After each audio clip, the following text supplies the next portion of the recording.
Okay, so this is a continuation of the homework, the reteach. So this is in 11.4. So we're going to go to the homework page.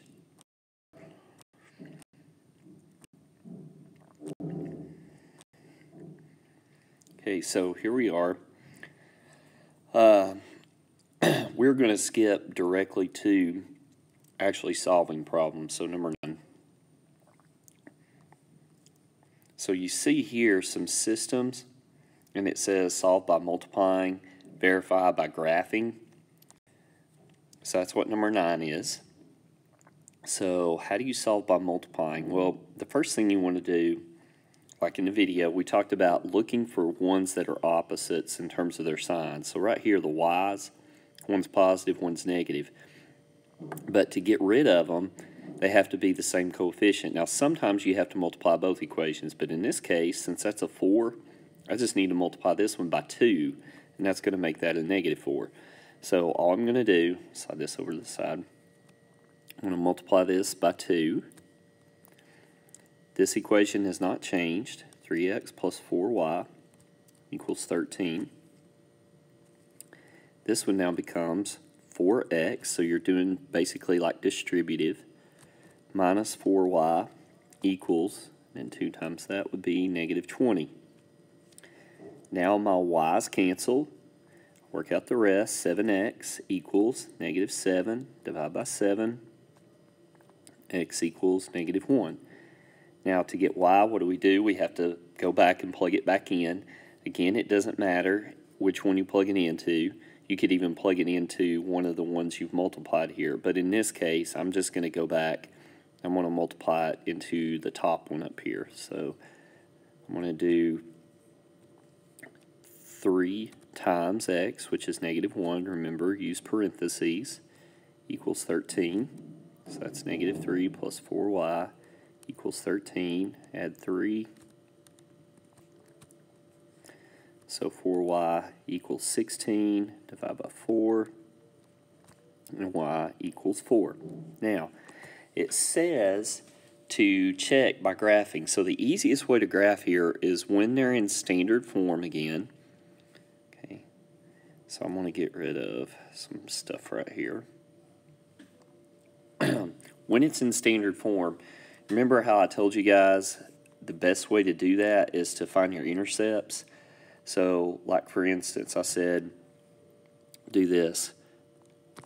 Cover that up, figure out what your y is. Well, what your y is there is a negative or a positive 5.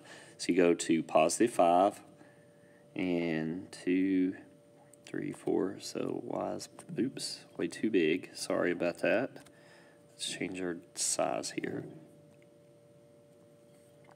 Okay, so 5. Okay. Then we come over here and we do the same thing, except now we do it for the x. So we cover up our y here. So x would be a negative 5. So I go to negative 5 on the graph. So x is negative 5, which would be here. And then I draw my line. Arrows in this one since it's not a word problem.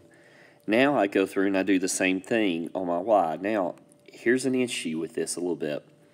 Okay, if I cover up this x, y is not going to be an exact number. Okay, it's going to be 3 1/3.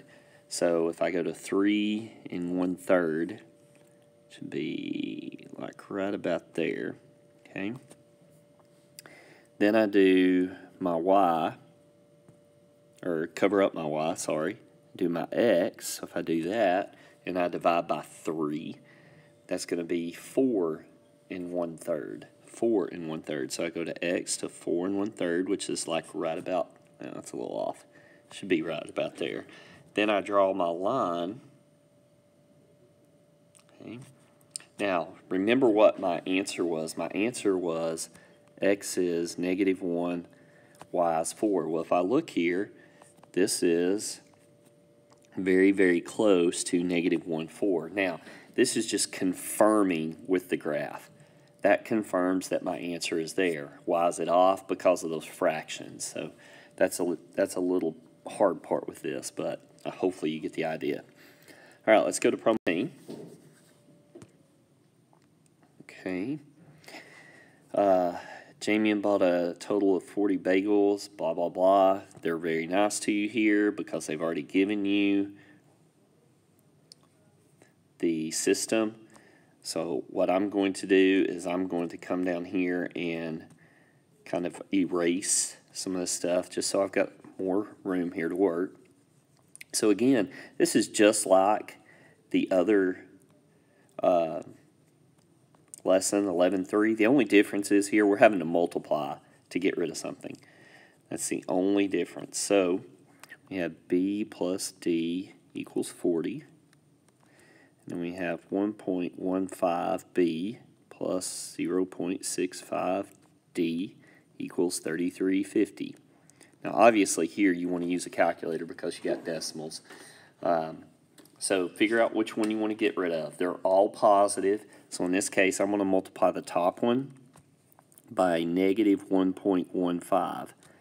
So what that's going to do, that's now going to make my B be a negative 1.15B. And down here, I had a positive 1.15B. So now I get negative 1.15D on the top. Then I got to multiply 40 times negative 1.15. If I do that, I get negative 46. Remember, the bottom equation did not change.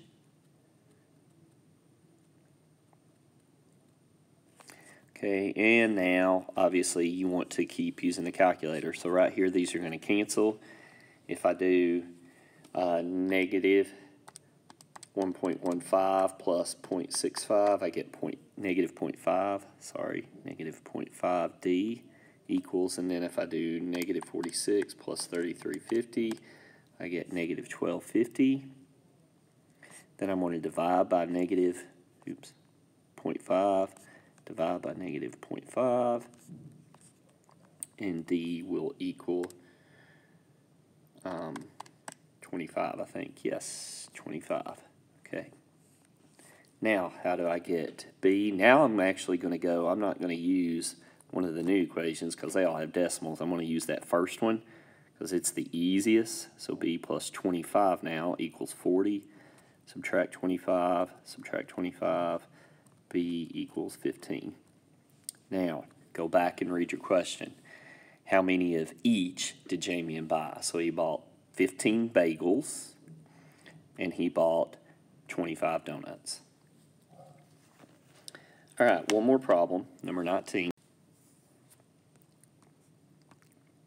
Which of the following are possible ways to eliminate a variable by multiplying first? Okay, so this is just showing that there are lots of different ways to solve this equation.